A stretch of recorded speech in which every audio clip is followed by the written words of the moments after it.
በምዘና ውድድሩ ላይ በሁለቱም ጾታዎች እድሜያቸው ከ16 እስከ 18 ዓመት የሆናቸው ከ300 በላይ ታዳጊዎች ተሳትፈዋል። የሲዳማ ክልል ስፖርት ኮሚሽን ምክትል ኮሚሽነር አቶ ቡዝነት አቦታ እንዳሉት ክልሉ ለአትሌቲክስ ስፖርት መቃቅም ካላቸው አካባቢዎች መካከል አንዱ መሆኑን በመጠቆም ይህን አቅም በተገቢው መልኩ ለመጠቀም ታዳጊዎች ለመስራቱ ጠቀሜታው የጎላ ነው ብለዋል። ታዳጊ ፕሮጀክት ጣቢያዎች ከሌሉ ታዳጊዎች የሚወጡበት፣ የሚፈልቁበት፣ የሚሰለጥኑበት ምቹ ሁኔታ አይኖራቸውምና ታዳጊ ፕሮጀክት ጣቢያ ላይ ይሰለጥናል። ከሰለጠኑ በኋላ ውድድር እናካሄድና እንደነዚህ አሁን ያያችሁ እንዳላችሁት ወደ ክለቦች ከስር 10 ታዳጊ ፕሮጀክት ነው በ10 ወረዳ ነው ለጊዜው የተጀመረው። አሁን ላይ ደግሞ አይተን 2 አዳዲስ ወረዳዎች እንዲጨመሩ ተደርጎ የሲዳማ ክልል አትሌቲክስ ክለብ እየሰራ ያለው አመርቂ ውጤት በማሳየቱና ውጤቱንም በማየት 2 ወረዳዎች ላይ ተጨማሪ ፕሮጀክት እንዲቀረጽ ተደርጎ ኔክስት 2019 ላይ 12 እንዲሆኑ አድርገናል። ኃላፊው አክለው የክልሉ ስፖርት ኮሚሽንም በክልሉ አትሌቲክስ ስፖርት እምቃቅም ያላቸውን አካባቢዎችን በመለየት የማዘውተሪያ ስፍራዎችን የማልማት ስራዎችን ያከናወነ መሆኑን ጠቁመዋል። ትልቁ የኛ ስራ የሚሆነው ለውድድሮች ብቻ ሳይሆን ለስልጠና አመቺ የሆነ ማዘውተሪያ ስፍራዎችን ማዘጋጀት ነው የመጀመሪያው። በየማዕከሉ አሁን 10 ወረዳ ላይ ጀምረናል። የተለያዩ ወረዳዎች ላይ ደግሞ መንግስት ባደረገልን የበጀት ድጋፍ እኛም ድጎማ ያደረግን የተለያዩ ወረዳዎች አሁን ማዘውተሪያዎችን እያጠሩ ነው፣ እያስጠረጉ ነው። እነዛን መስራት ነው አንዱ አላማችን። ከዚህ ጋር ተያይዞ ሀገረ ሰላም ማሰልጠኛ ማዕከል የነበረው ላይ ደረጃውን የጠበቀ ትራክ እየሰራን ነው። ያ ማለት ከዚህ ሐዋሳ ላይ ብቻ እየመጡ ከሚለማመዱ የተሻለ እዛው አካባቢ ያለ አትሌት መጠቀም ይችላል፣ ማውጣት ይችላል የሚል ነው። የሲዳማ ቡና አትሌቲክስ ክለብ ስራ አስኪያጅ አቶ አሸናፊ ደበሳ እንዳሉት በ2017 ለመጀመሪያ ጊዜ በተካሄደው የምዘና ውድድር ሀገርን መወከል የሚችሉ ምርጥ አትሌቶች ተገኝተዋል ብለዋል።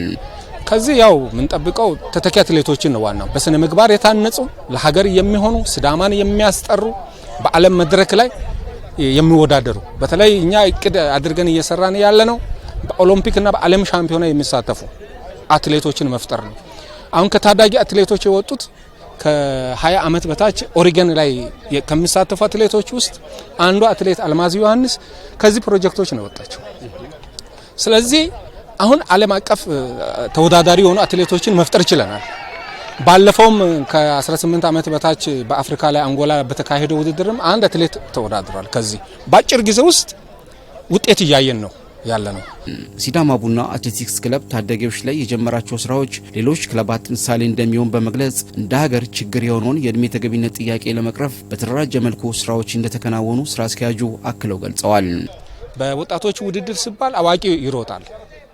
አዋቂና ወጣቶችን መለየት ባልተቻለበት ጊዜ ነበረ ኢትዮጵያ አትሌቲክስ ፌዴሬሽን ችግር ውስጥ ያለበት፣ ክለቦች ችግር ውስጥ ያለበት። ይሄ ችግር እንዲፈጠር ያደረገው ደግሞ ከስር ተተኪ አትሌቶች አለመኖር ነው።